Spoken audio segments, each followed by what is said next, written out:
வணக்கம். உங்கள் அபிமான அனந்தலை வாழ் ஜோதிடர் வேலாயுதத்தில் நன்றி கலந்த வணக்கத்தை தெரிவிச்சுக்கிறேன். இந்த பதிவு எதுக்காகனா, நடைபெறுகின்ற குரு பெயர்ச்சி மேஷ ராசிக்கு எவ்வாறு இருக்க போகுது.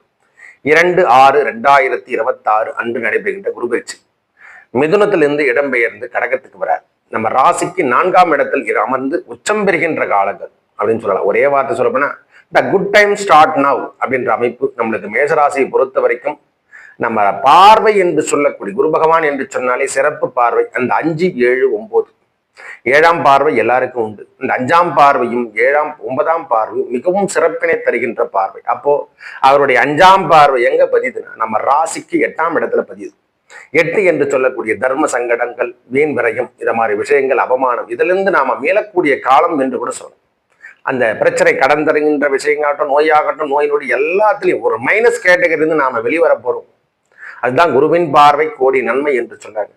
அந்த 5ஆம் பார்வையால் நம்முடைய அதாவது உடல் அமைப்பில் இருந்து வந்த தொந்தரமான விஷயம், மன அமைப்பில் இருந்து வந்த தொந்தரமான விஷயங்கள் விலகுகின்ற காலம். 7ஆம் பார்வையால் தொழில் ஸ்தானத்தை பார்க்கிறார், நமக்கு ஜீவனஸ்தானத்தை பார்க்கிறாரு. இதுவரைக்கும் இருந்து வந்த வேலை இல்லாதவருக்கு வேலை வாய்ப்பு தருகின்ற காலம். ப்ரொமோஷன் எதிர்பார்த்திருந்தவங்களுக்கு எல்லாம் ப்ரொமோஷன், வெளிநாடுக்கு போகணும் ஆசைப்பட்டவங்களாம் வெளிநாடு போறதுக்கு ஆசைப்படும். எல்லாமே இந்த குட் டைம் த ஸ்டார்ட் நவ். ஒரு 11ஆம் மாசத்துக்கு அப்புறம் திருமணம் சார்ந்த விஷயத்தை பத்தி எதிர்பார்க்கலாம். அதாவது ஐப்பசி மாதம் என்று சொல்லக்கூடிய அமைப்புல. அதே போல அவருடைய பார்வை 9ஆம் பார்வை நம்ம ராசிக்கு 12ஆம் இடத்துல பதியுது. அதுவே இதுவரைக்கும் விரயம் சார்ந்தும் தேவையில்லாத விஷயத்தெல்லாம் நம்ம விரயம் பண்ணியிருப்போம். ஐயா, தேவையில்லாத வேலைக்கெல்லாம் நம்ம விரயம் சார்ந்த விஷயம் எதிரால நடக்குதுன்னே தெரியாம நாம செஞ்சிருப்போம். இல்லை, அந்த விஷயம் எல்லாம் கூடுதல் அனுகூலத்தை பெறுகிற. இனிமேல் செஞ்சா அது நன்மைக்கான அமைப்பாக இருக்கும். ஒண்ணு வீடு வாங்க போறோம், இடம் வாங்க போறோம், வீடு கட்ட போறோம்.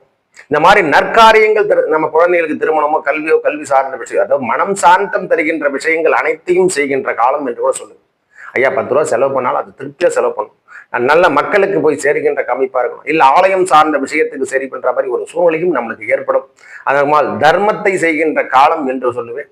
நம் வாழ்வில் ஏற்படக்கூடியது நன்மையை தருகின்ற காலங்கள் இந்த குரு பகவானுடைய பெயர்ச்சி. இதுல ஒரு பாதகம் எதிராக நம்ம தாயார் உடல்நலத்திலே அக்கறை எடுத்துக்கணும். அவங்க உடல் சார்ந்த விஷயத்துல கொஞ்சம் கவனத்தை எடுத்துக்கணும். முக்கியமாக அந்த வண்டி வாகனங்கள் சார்ந்த விஷயத்திலும் பழைய வாகனங்கள் இருந்தால் துட்டி போட்டு புதிய வாகனங்கள், லக்ஸரி வாழ்க்கை, அந்த வாழ்க்கைக்கு செலவு பண்ண போறீங்க. காரு இதை மாதிரி முதலியெல்லாம் வாங்கறதுக்கான பாக்கியம் கண்டிப்பாக உண்டு. நல்லது நடக்கும். நன்றி, வணக்கம்.